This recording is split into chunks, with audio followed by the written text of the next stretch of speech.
Hey everyone, welcome back to another episode of Nintendo Fanboyz. And today we have a very special episode for you because the news just broke about Pokemon Let's Go Pikachu and Pokemon Let's Go Eevee. And Steven, basically, I'm giving him a platform to express his happiness. Go for it. Alright, so I did not know we were starting right away with this, but We are. perfect. So, I guess this happened last night. I texted you last night. I came back from fishing and saw that there was quite some buzz on YouTube and noticed that there was two brand new trailers that Nintendo and the Pokemon company put up. One was for Pokemon Quest and the other one was for Pokemon Let's Go Pikachu and Let's Go Eevee. So I'm quickly gonna talk about Pokemon Quest. It's a game that came out last night on the Switch. It's a free to download game, free to start rather, as they call it, and it has the option for microtransactions. It's one of those mobile games that will come to mobiles eventually. I think they said by the end of June. And it's one of those games that you can play as much as you want, but to do certain tasks, you have to wait 20 hours sometimes, or 10 hours, stuff like that. Or you could pay for tickets with real world money and accelerate stuff and be able to play more. So I downloaded it. I played it for about 15-20 minutes just to check it out, and it seems okay. It's kind of like Pokemon Rumble, if you've ever played it. It's basically the Pokemon themselves, they control themselves, and they go and automatically they go attack other wild Pokemon. And what you can do is you can choose what attack they do, or you can just let them attack themselves. And when you choose an attack, then these attacks have to recharge before you use another one. And you basically have to explore these islands and go on these quests. And basically it's a loot game. You go there, you try to get some good loot, you equip your Pokemon with better abilities, and then you move along and you recruit more Pokemon and you complete your Pokédex. It seems like a nice time waster, but I'm not sure if I'm gonna go back and play more of this game. It's not really something that I'd see myself playing on the Switch, but maybe for those who have mobile phones and who play a lot of mobile games on the go, this might be a good option for you if you're a Pokemon fan. Okay, the big news was the unveiling of Pokemon Let's Go Pikachu and Pokemon Let's Go Eevee, which are due out November 16th for the Nintendo Switch. And the rumors were basically spot on for these games. These are not necessarily Pokemon Yellow remakes, but they do take place in Kanto, and they did say they were influenced by Pokemon Yellow Special Pikachu Edition. And you will have your choice between Pikachu or Eevee, and I've read more and it's been confirmed that neither of those can evolve, and it's not clear whether they'll actually battle or if they're mostly pet Pokemon that will follow you around, because you can have them follow around and you can also have another Pokemon follow you around. So there's two Pokemon that will follow you around. And not much else is known besides the fact that when you encounter wild Pokemon, there will be no fight or no battle. Rather, all you will have to do is, like in Pokemon Go, you can throw a Pokeball at it and try to capture them, and that will be done via motion controls with your Joy-Con. And if you're using portable mode, you will use the gyroscope to aim, and then you press a button to throw the Pokeball.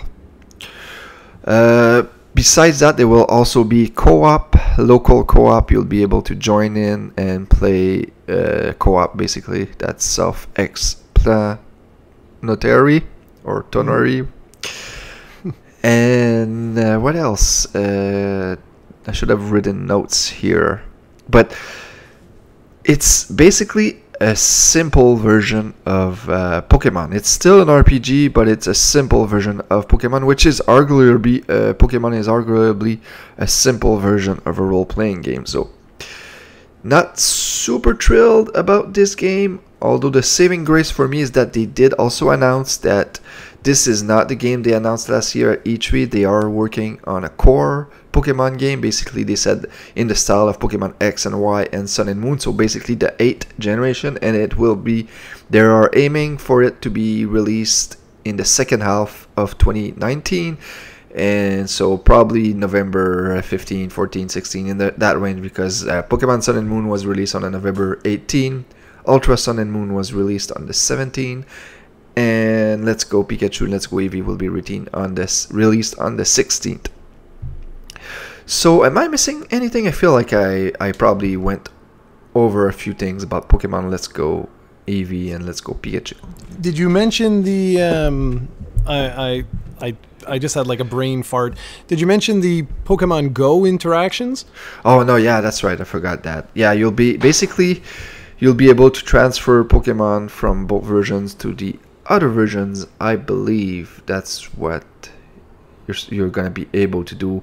And there's this new accessory called Pokeball Plus or Pokeball Go Plus, something like that, which has a joystick on it, and you'll be able to play the game completely with that controller, and you'll also be able to carry Pokemon with you, and it will also act as a Pokemon Go Plus, so you'll be able to use it for Pokemon Go as well. Also, the confusion was that they said journalists interpreted one of the comments and said that there was no online, but now it's been confirmed that there will be online trading and online battles, just there won't be any ranked battles. And it seems like this game will be very, very what's the word I'm looking for, stripped down, basic. Basic compared to the other Pokemon. Like I don't think there will be IVs or EVs. I'm not even sure if there will be natures, not even sure if there will be physical and special splits. Not sure how they will level up and stuff like that, because I did see that there's a wild Golduck or Psyduck in the video, and you can see that he's level 11, I believe, but you also see that he has a CP number attached to it in the bottom, and those numbers were in Pokemon Go. So like, I did not like that very much, because I prefer my Pokemon games to be meaty and to have like a lot of strategy behind it. Doesn't seem like this will satisfy that crave, but at least we are getting a new Pokemon game in 2019, so there's that. What did you think of this game? Well, the thing that I was happy was that, like, ever since these rumors started coming out, I've been one of the guys being like, it can't be Generation 8. Even if in our last podcast that we did, I was like, there's no way that I can see them releasing this as the new generation. I just can't see that. So I'm happy about that. And I'm also, I'm on Forbes' website, okay? And just to give everyone an idea of this, I think journalists, mainstream journalists, because Forbes is a mainstream, it's like a CNN type of thing, right? It's not, you don't go there for gaming news. And on their front page, they have this news. And I just want to read the very first paragraph here. It's by Dave Trier. And he writes, I'm starting from the very first sentence, okay? Here's the most important piece of information, particularly for longtime fans. Neither Pokemon Let's Go nor the just released Pokemon Quest are the fully featured Pokemon RPG on Switch that Nintendo teased last year at E3. That game is coming, and when it does, it will likely look more like Pokemon X and Y than either of these games. So with that out of the way, we can relax and think about the new games on their own merit, and let's be real, they're going to be big, and they're going to sell a lot of Switches. And he goes on and on and on. But I think that's the thing that you, in particular, have been the most concerned about, has been that last sentence, that they're basically going to sell a bajillion copies. I personally... when I looked at like the gameplay, the first thing I was like, cool, like this looks good. It gives me an idea of where they're going to take the Pokemon series. Now, I'm not talking about integration with Pokemon Go or the gameplay or any of that. I'm just saying, like, just based on an audio visual standpoint, I was like, okay, this is interesting. Now that said, it it's going to be really interesting to see where they go from here, because I'm not one of these that are like, oh, this is going to be like the worst game ever. I think it's going to be fine. I just think it's going to be a Pokemon Light type of game. I think it's going to be like a super, super basic game. Like, you don't even battle. Like, when you want to catch wild Pokemon, I was like, that's interesting. And it sort of. Yeah, interesting wasn't the word I was thinking when I saw that. So like the thing that, did you watch the 45 minutes? No. So the thing that bothered me was that, remember when Nintendo introduced a revolution, which was the Wii, and they said that these new controls were innovative, not intuitive and whatnot, and the guy said that the Game Freak guy who's in charge of Let's Go wanted to incorporate the intuitive Pokemon Go aspects of it, like catching. And I'm like, how is this more simple than pressing A? Like, I get it. Maybe you can say this is more fun. You can have an argument for that. I would listen to that. But don't tell me this is more simple than pressing a button to catch a Pokemon. Like, it's not like everybody has always complained about how hard Pokemon was to control. There's 2 buttons in that game. Anyway, I was just... Go ahead. Yeah, no. But these are valid points. So, just for everybody to know, there's a reason I didn't start. We're going to end off with this because I know Steven was going to want to talk a lot about Bloodstained. But right now, for the last weekend, well, almost 2 weeks, I've actually been off, and Serena's been off. So this is actually the first time I'm home in the last like 2 weeks, so that's why I didn't get a chance to watch that thing as of yet. And she's actually going to be back any minute now. But it's been nice. It's actually been really nice. I finally saw Avengers, saw Deadpool 2. I'll talk more about that later on, but I just wanted to say, like, I'm actually very intrigued to see more information about this game, because, and this is where this conversation is going to go, is what happens if these sell 20 million copies? That's each. So like 40 million combined. What happens then? And I sent you a link this morning with some of the basically revenues and stuff like that the Pokemon company has had over the last like 10 fiscal years and stuff. And it was to show the impact that Pokemon Go had on the Pokemon company. And it was pretty shocking, because we don't even know how much money they actually get, like what percentage they actually get off of Pokemon Go. And it was, I thought that was very telling when I saw that. And thanks, that was Ahmed that sent that to me, actually. And it makes sense. Like, that game has made a gajillion dollars, and they won on that bandwagon. They won on that bandwagon badly. But I'm like you, where I'm very curious about the future here. And granted, they're working on another, on Generation 8, which will have, I'm sure it's going to be much more in line with Pokemon, say, Sun and Moon, or X and Y, or whatever. But I'm just wondering, what happens if these games sell like crazy? Then what? And that's where I'm with you, because I know that's one of your concerns. Yeah, it's my biggest concern, because for many, the Switch is hot right now. For many gamers, this will be their first Pokemon game, and this will sell, like, I have no doubt this will sell extremely well. Nintendo's stock rose 4% since last night already because of this announcement. Like, this has the potential to sell, we're like in the tens and tens of millions there.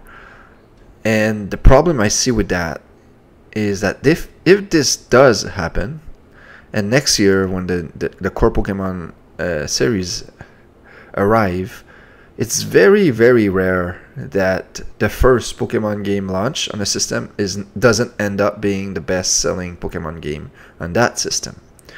I believe this is true for Red, Blue, Yellow. I believe this is true for Diamond and Pearl on the DS. And I think Sun and Moon just surpassed X and Y recently, but that's mainly because of Pokemon Go. When Pokemon Go arrived, it really rejuvenated the series and launched the sales again.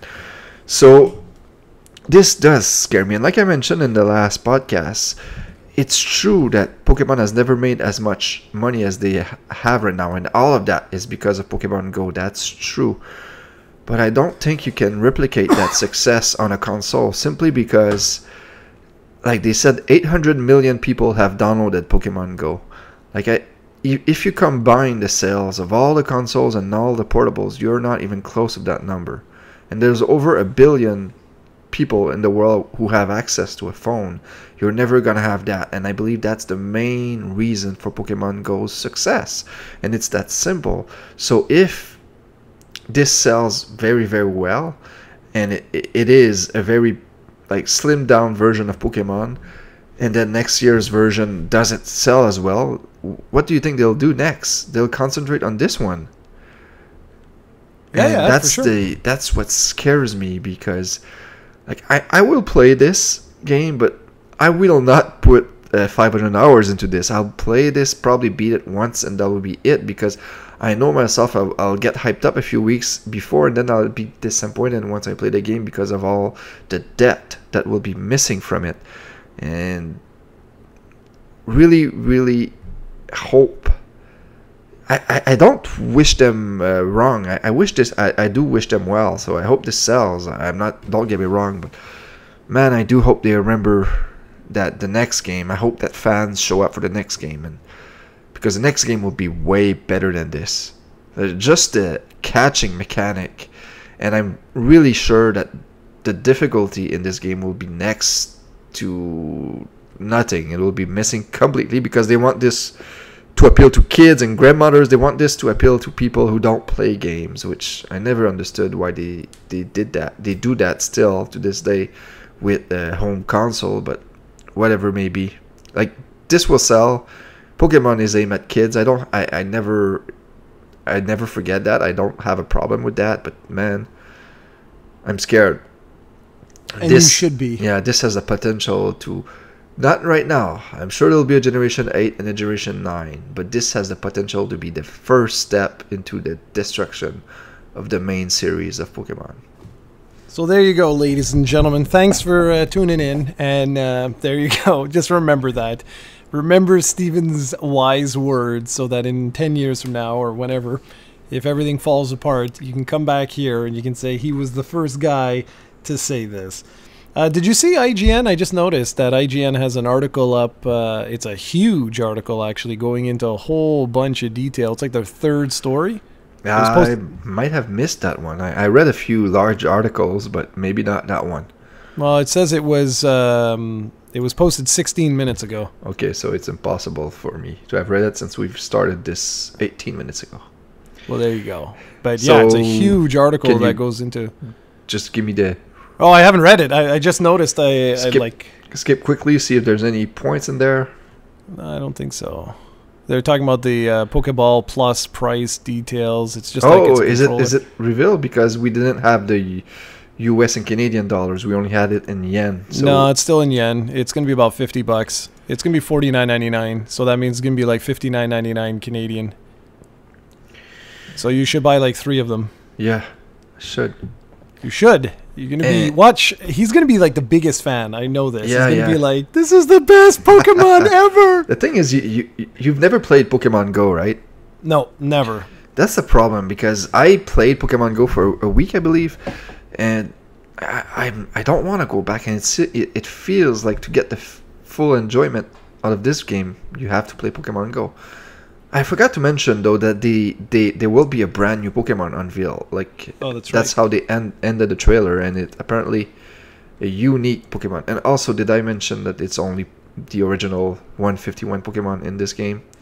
It's gonna be hard though to trade, because it's not like the 3DS version where I have like a billion 3DS around. I only have one Switch, so I'm only gonna be able to trade with you.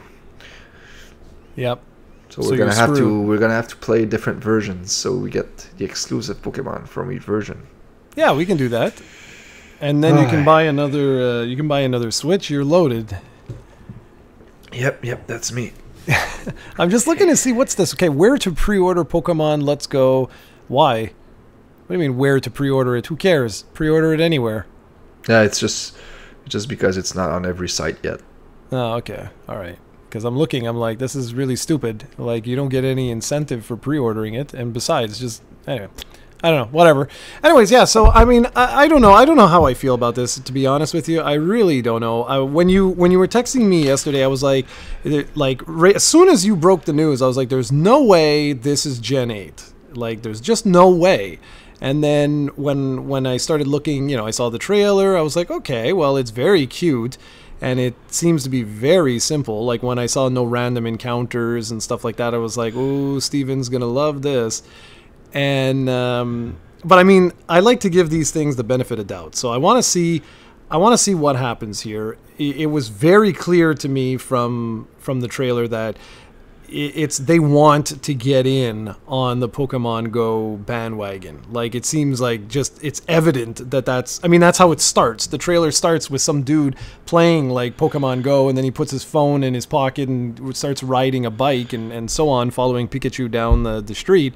So just that, I was like, okay, well, like, it's very, very clear to me what these guys are going for. But like you, I'm much more, I don't want to say concerned. I'm just curious to see what happens if this truly, like, what happens if this sells like 40 million units or something insane like that? Like, does that mean when, you know, like when the next Pokemon comes out, the next generation, they're like, you know what, guys, screw it. Let's go to the capture like this. And they could do that. Yeah, they could switch the, you know, because this like if has the potential to sell like extremely well. I don't know if you see the potential here, but the Switch only has one heavy hitter this year, and it's Smash Brothers. And so people are hungry for, like, last year we got Zelda and Mario in the same year. So this will be huge, first of all. And then there's all those new owners who didn't buy Nintendo stuff until the Switch, who will be curious about this. And this, like you said, is in Forbes. It's in the mainstream media. It's everywhere.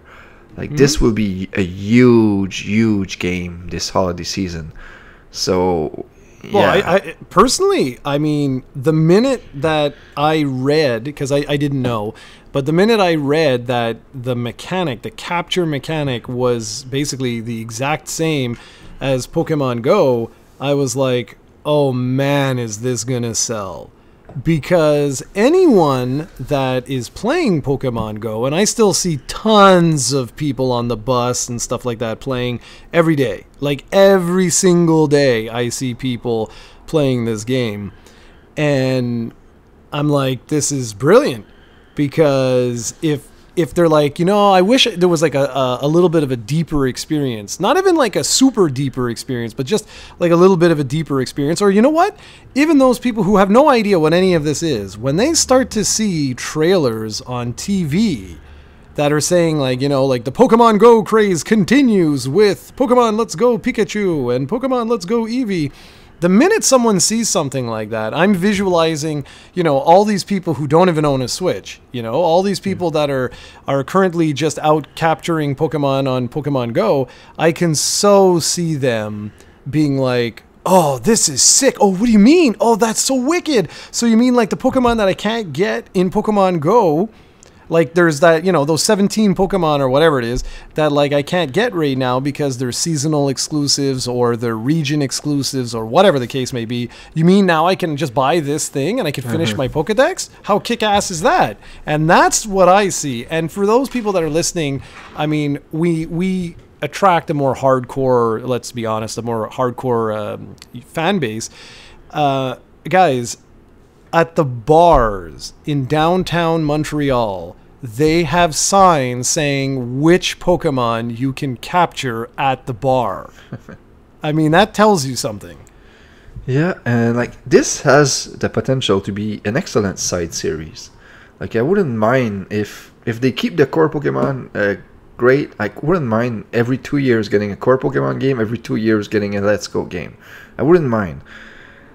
But I really wish, I really hope rather that this doesn't influence the core Pokemon game. And also, something that hasn't been talked to anywhere about. And another thing that you can say, I'll be the first one to tell, this game will have massive microtransaction, guys.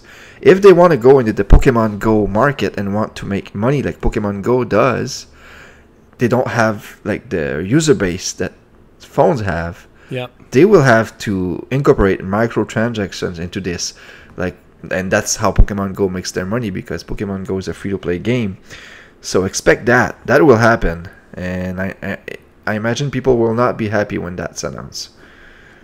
yeah, and I agree with you. I think that's a given. Like, that's a given that it's gonna. They want to make money, man. Like, so for sure. And I'm with you. I mean, I hope people that are listening don't be like, oh God, you both are a bunch of losers. Like, you know, give the game a chance. We are gonna give the game a chance, of course. But you're talking to, not myself, but with Steven, you're talking to a fan that was there basically from day one.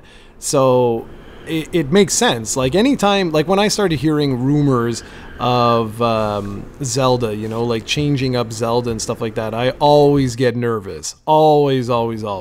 And even like Breath of the Wild, as much fun as and all that I had with Breath of the Wild, there's always going to be that little like piece or that little voice in my head that basically says, well, I hope that the traditional Zeldas don't completely disappear either, because I love that. I love going to a dungeon and learning a new weapon, and, you know, and then using that as a boss, and then that gives me access to other areas. So, you know what I'm saying? Like, it's normal to feel like this when something like this happens. And I'm sure that when the game comes out, I'm sure the two of us will have fun with it, but it's going to most certainly be a completely different experience, especially for me, because I don't have all these years experience with this, but it will be a very different experience. Yep, and I'm looking forward to going back to Kanto. That would be fun, and I just hope like the gyms are intact. I hope that there's a challenge, like really hope there's a challenge in here, and that's a lot to ask for, because I play Pokemon since the beginning, like you say, and like Pokemon's not necessarily a hard series, and there's always the fact that it's an RPG, so you can grind to make it easier. But I have made it a challenge. I have tried every way possible to make it a challenge to play these games, and I'm the one who have to come up with these rules and speculations, because the game always tries to make it as easy as possible for the player. And so I can't imagine that this simplified version of what I'm talking about will offer any kind of challenge whatsoever. And this looks like a single player game, because online game, which I do a lot, will not be very present here, because there's no meta game. There's only the original 151 Pokemon plus their Alolan forms. There's not even ranked matches, so it's just for fun basically, which is okay. But man, like, I don't know. Well, we're gonna see, because I think at this point, I mean, you know, it was all just announced and everything, so we'll see. I got nothing else to sort of say. I just think that if you're looking for a challenge, I will be shocked if there's any challenge here whatsoever, considering you don't even battle, like, you know, the field or whatever they're called, Pokemon, the wild Pokemon. You just basically go up and throw your little ball there. So how does that work though? Because I never played Pokemon Go. So what? I see a level 2000 Pikachu, and I throw my ball, and then what? From what I remember, I don't know if you could, like the game, you start with Pokeballs, and then you can get Great Balls and Ultra Balls. Basically, they cost more money, or they are rarer to find in the wild. I think it depends on your level, what you find and whatnot. And basically, you throw a Pokeball at a Pokemon, and depending on the type of throw and the timing, you have a better chance to catch the Pokemon. And that's basically it. Like, there's a bit of skill involved, but there's a lot of luck too involved. And I didn't play the game long enough to see how difficult it was to capture high-powered Pokemon or legendaries and stuff like that. Like I said, I only played for a week back when it was released 2 years ago. Yeah, because like how do you even level? You don't. You level in Pokemon Go. You level yourself, and that once you level up, you reach a certain level, you get better items, and you get better drop rates for better balls and stuff like that, I believe. And the Pokemon you find in the wild have higher CPs. There's no levels in Pokemon Go with CPs. I think it stands for combat power. Okay, so I really don't know much about this. So, I mean, in a way, I guess it's good. Like, there will be a new Pokemon game for me to check out this, this holiday season. But I don't know. I mean, it's very, very hard for me to comment on this because I don't know anything about Pokemon Go. And it just seems weird that, like, how the hell are you going to level up your Pokemon? How are you going to, like, well, you I should. don't know. There's no harm in trying the game out. It's a free game. You should try it. Especially since you live in Montreal, you'll have a way better experience than me here. Yeah, that's true. That's true. I could do that. I could check it out. So, anything else with Pokemon, or shall we move on to the thing I'm actually the most excited to hear about? Yeah, no, I think we've said enough, and probably sure we'll hear more about this in 2 weeks at E3. So, let's move on. Alrighty, so the big thing that Steven's been playing for the last, a couple days now, since... Thursday. It came out Thursday. Thursday, okay. And we're recording this on a Wednesday, so almost a week. Almost a week. Okay, almost a week now. It has been Igarashi-san's follow-up to, basically Castlevania, which has been... This one is, for those that don't know, it's basically... It's like Castlevania 3 Dracula's Curse, the sequel, sort of. And it's Bloodstained Curse of the Moon. This was actually interesting. This was a stretch goal, if I'm not mistaken. It was one of the stretch goals that was announced way back when the Kickstarter first came out, for Ritual of the Night, Bloodstained Ritual of the Night, which was going to be essentially a spiritual successor to Symphony of the Night. That's why they even called it Ritual of the Night. And anyways, the game ended up making like something crazy, like $5 million. I gave it I think it was like 130, 150, something like that. And yeah, so good on them. They basically did what they said they were going to do. There was a little screw up with the codes, but I gotta give them major props here. Even though the codes got a little bit screwed up so that the backers didn't get first dibs or any of that sort of stuff, what they did do is they gave absolutely everyone a code to the Steam version of the game as sort of like an apology. And I thought that was pretty damn nice because they explained it all. They were saying that it was basically out of their control. Like the codes, it's not like they come up with the codes. They have to work with Microsoft, they have to work with Nintendo, they have to work with Sony, and so on and so forth. And I just thought it was a really cool thing that they did. They didn't need to do that. They could have done like every other Kickstarter. They basically be like, oh, screw you fans, but they didn't do that. So I just wanted to give a little, give them major kudos for that. So that's really cool. There's no hard feelings with those, those that have access to Steam. I could imagine that if you only had access to like a PS4 or an Xbox or whatever, then yeah, you'd probably be kind of pissed off.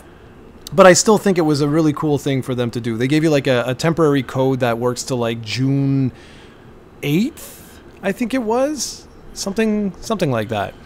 Anyways, so Steven's been basically texting me every 3 minutes, and it was really funny because like one time he was like going crazy. He's like, you have to play this, you monster, you ass, you prick, you like, it was just nonstop. And I was in the Avengers. I didn't tell him this, but I was in Avengers at the time. And Serena was like, what the F? Because my phone wouldn't stop like... It was hilarious. Anyway, so by all means, the floor is yours. Tell us all about Bloodstained Curse of the Moon. Can I call you a few names before that? Yes, you may call me names. Okay, so Jared basically is the biggest phony in the entire world. Like, this guy was saying, oh my god, like, Bloodstained is the best thing since sliced bread. Like, I'm gonna leave Serena and play Ritual of the Night forever. This is the best thing ever. Like, blah, blah, blah. Can't wait for Curse of the Moon when it was announced. And you haven't played it yet, right?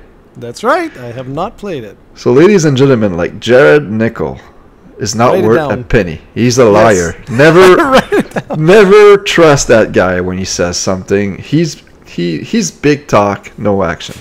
All right, just Well, get out of the way. I had to clear good, that good. off my chest. Perfect.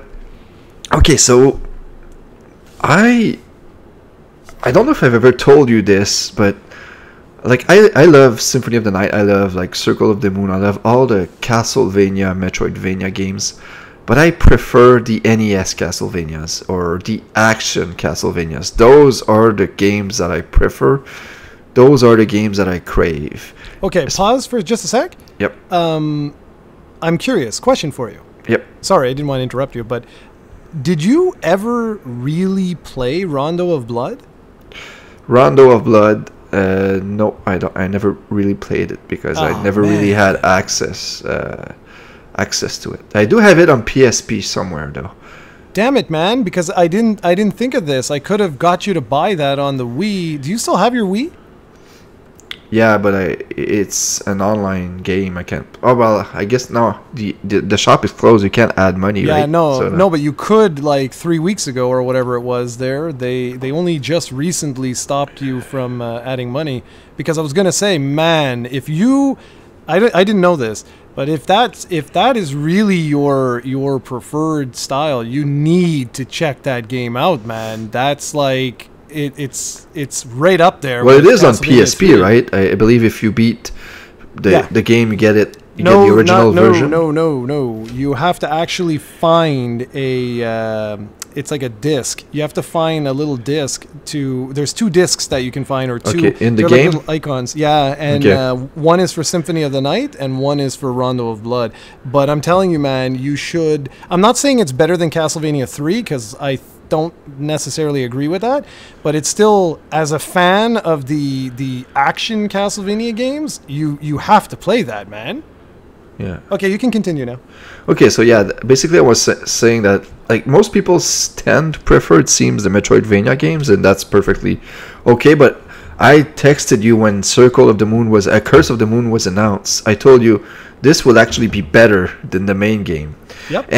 And I could be wrong here. It's just because Ritual of the Night, and this is the bad Mighty Number 9 vibe that the game left me. Like, these are 2 completely different men, completely different team, although Inti Creates did work on Mighty Number 9, I believe, right? Or something like that. Well, wait a second. I always get confused. I thought it was Comcast. Wait a second. I think there's a Mighty Number 9 like a spin-off game crossover with another franchise. I think I'm. Oh, okay. So it's Concept, not Comcast. That's the telecommunication. So Concept is the one by Kenji. Or what's his name? Ifune there. No, what is it? How does he say his name? Anyways, whatever it is. But yeah, Inti Creates were the guys that actually like developed the actual game. Okay, so yeah, you're right. Okay, but anyway, I lost my train of thought. Sorry. What I want to say here is that I was really looking forward to this game, but I did not think I would love it as much as I did, or I do as of this recording. Like not even a week later. Like there's 8 save files in Bloodstained, Curse of the Moon, and I have a clear file on all of them. I've basically done almost everything you can do. I've unlocked every difficulty mode. I've beaten them all. I've now started to play on Veteran, and I've beaten both Normal and Nightmare on Veteran. And let me tell you, Nightmare was a nightmare. And we talked about this before this, and we're saying how we were both gonna be playing on casual, and that's what I did, which is infinite lives and no knockbacks. But I'm telling you, once you play this, you might want to reconsider, because it is way more fun to play on Veteran. And that's my last 2 playthroughs have been on Veteran. And because the one thing that this doesn't have on Castlevania 3 and Castlevania in general is that it's not even close to being as difficult as those games. And I think that's just because of the times. For whatever reasons back then, like maybe it's the arcade mindset of you want people to put more quarters in and stuff like that. Games were harder, and not always for the right reasons. And Castlevania 3 and Castlevania 1, while some people might argue that they are fair, there's still some like really, it seems some scenarios sometimes that you don't really seem to have a way out of without getting hit.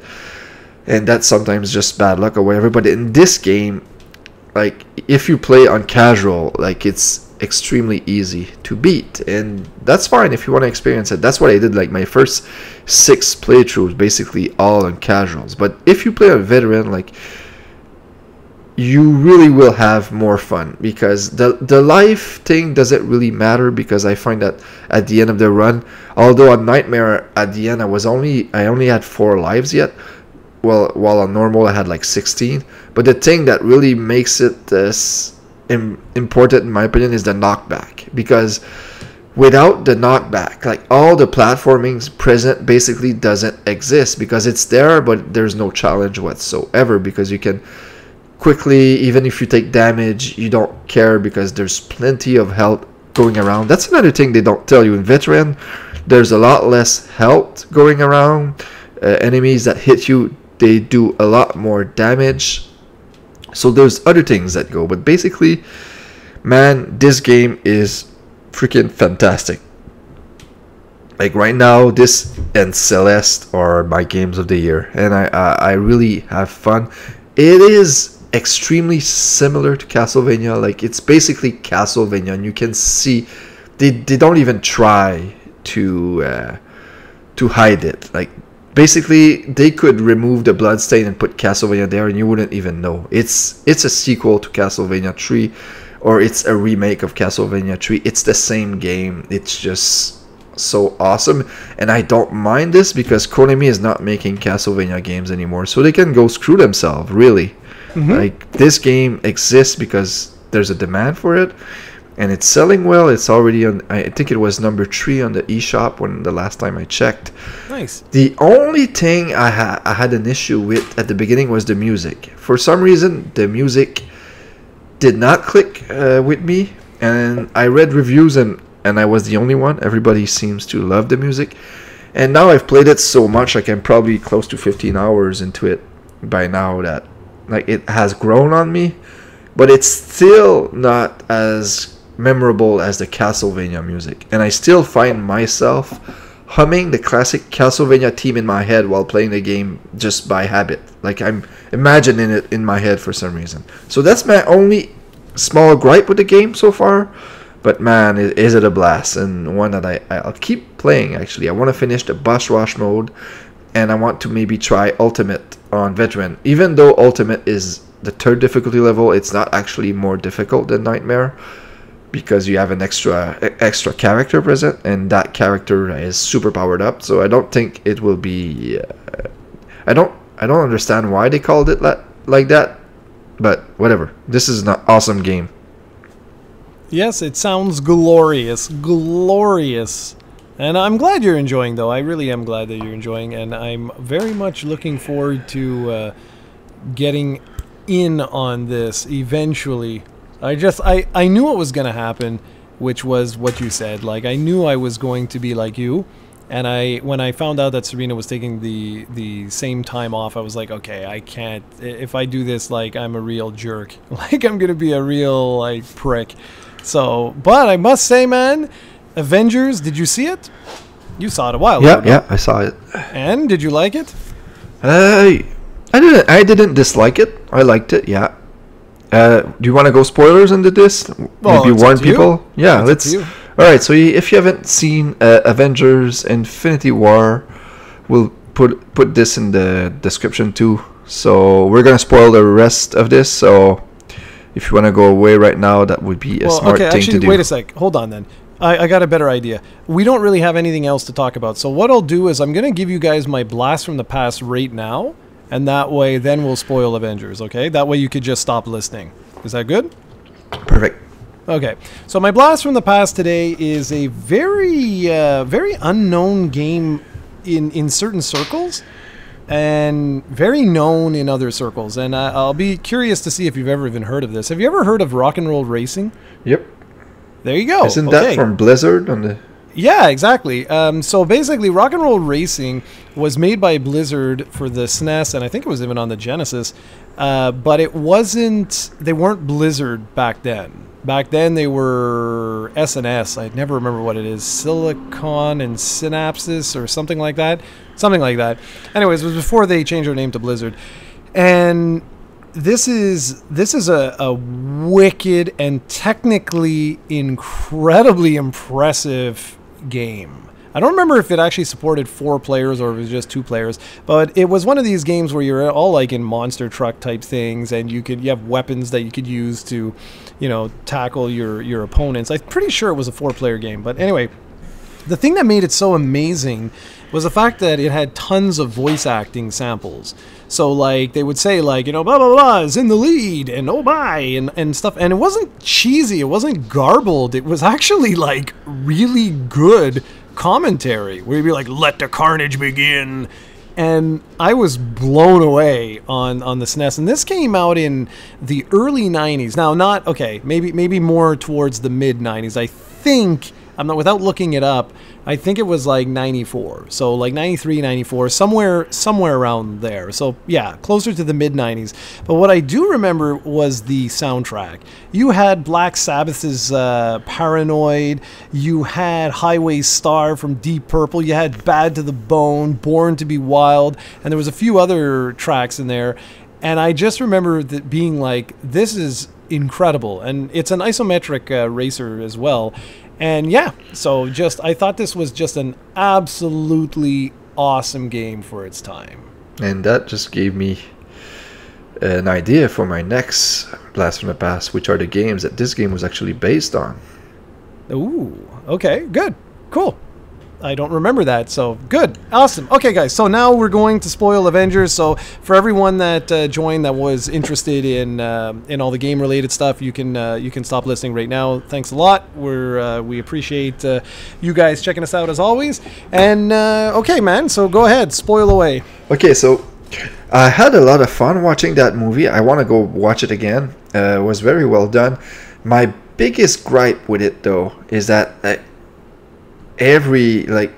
basically every character but 2 that died in that movie are not really dead. They'll bring them back in the next one, and that's my biggest gripe with it. Like, I hated this in comic books when they killed off characters and brought them back, and in this one, like, they use that huge shocker, that huge cliffhanger of an ending, but that it doesn't mean anything. They all will be back, and most of these characters actually have movies already announced for them. So that's my only gripe with it.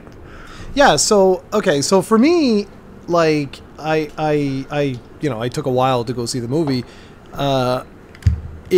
There was no emotional connection whatsoever with any of the, and I don't call them deaths, because the way I see it is, like, unless Marvel's stopping to make movies, which obviously we know they aren't, but if they were, then I'd say, wow, that was brutal. Because, seeing Thanos just watching the sunset or sunrise or whatever it was, and that's it. You know what I mean? Like, that's it. But the fact is, going into this movie, Black Panther 2 has been greenlit. Spider-Man has been greenlit. Not only has it been greenlit, but we know that Mysterio is the villain. So,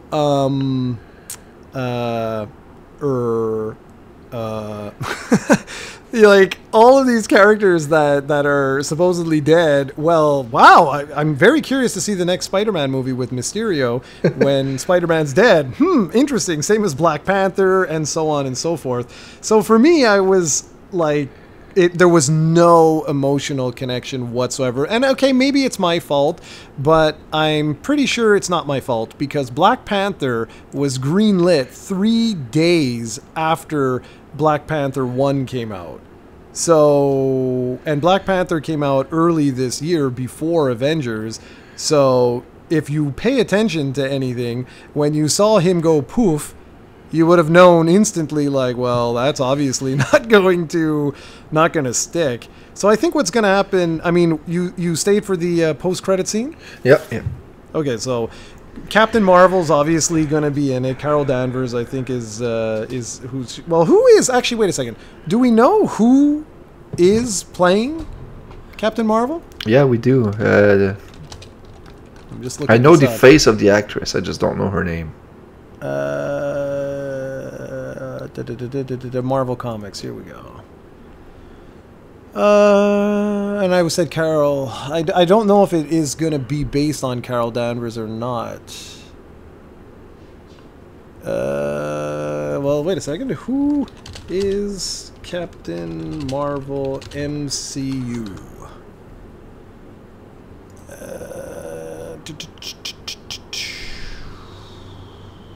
So, okay, it follows it follows Carol Danvers. Okay. Brie Larson. There you go. Okay. So we know that, oh yeah, okay, I know her face. Okay. So that we know that she's obviously going to be in it, and obviously we also know that there's going to be a few other, you know, people. Like, I'm positive Robert Downey Jr. is dead. I'm positive.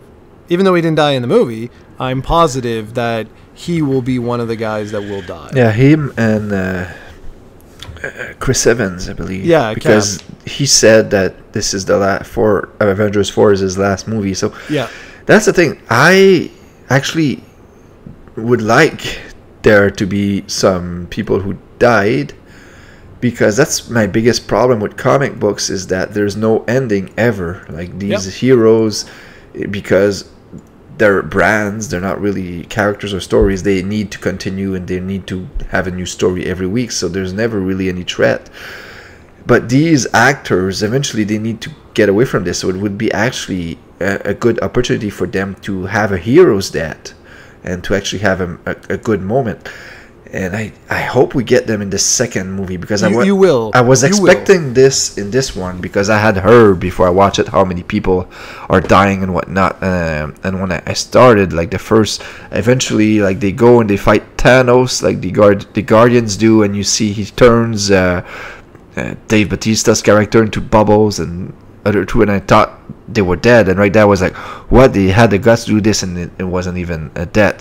And even Gamora, they killed Gamora, she's not dead, she's gonna be back for sure, because she's in the Soul Stone, so they'll have like a way to get her out. The only two characters I'm not sure will get out is Loki and Vision.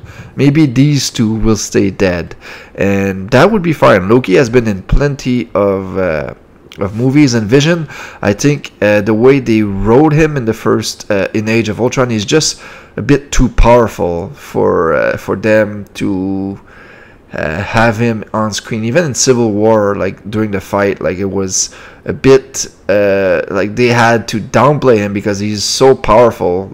The way they wrote him in the first one, I think that it makes sense for them to keep him dead.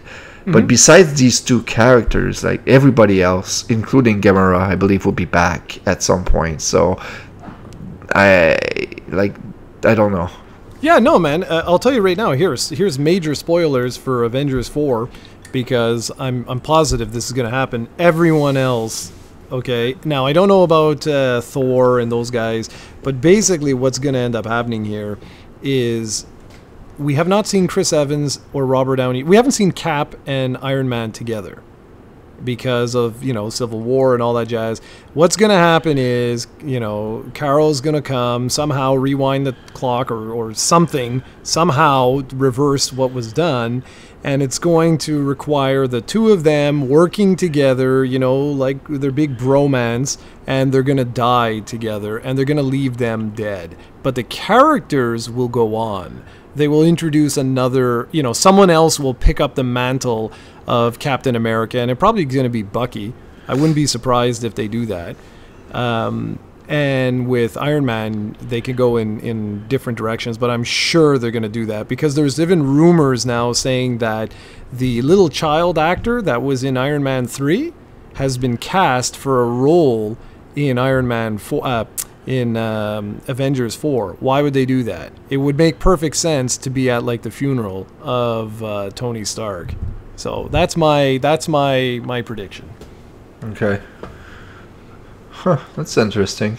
I thought that, and that was really off there. I thought that Thanos would be responsible for this. I thought that him losing Gamora would be too hard on him eventually, and he would somehow reverse that. But I don't think they'll go that way.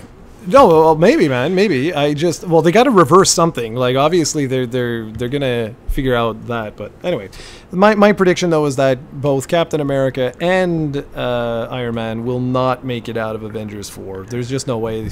There's just no way that that's gonna happen. And I really wouldn't be surprised if they do something with Thor as well, because him too, the actor, has been doing the job now for a long time. Yep. So, anyway. So that's that, man. So, oh, that's good. 55 minutes. Perfect. So anyways, I have nothing else. If you're all good to go, we'll wrap this bad boy up. Wrap it up. All right. So, ladies and gentlemen, thank you for checking us out. As always, the podcast will be put on iTunes and other podcasting services as soon as we're done this. And then I'll have up the video every second Sunday. And be sure to check out and support Bloodstained, seriously, because everyone's saying that this is like the greatest thing since sliced bread. And also, I would say, what do you think of this Pokemon news? Let us know. You can say that we're both a bunch of babies. A lot of you guys like to say that in the comments, and we love to read that. So, all right, guys, that's it. Thanks for checking us out, and we will catch you later. Take care, everyone.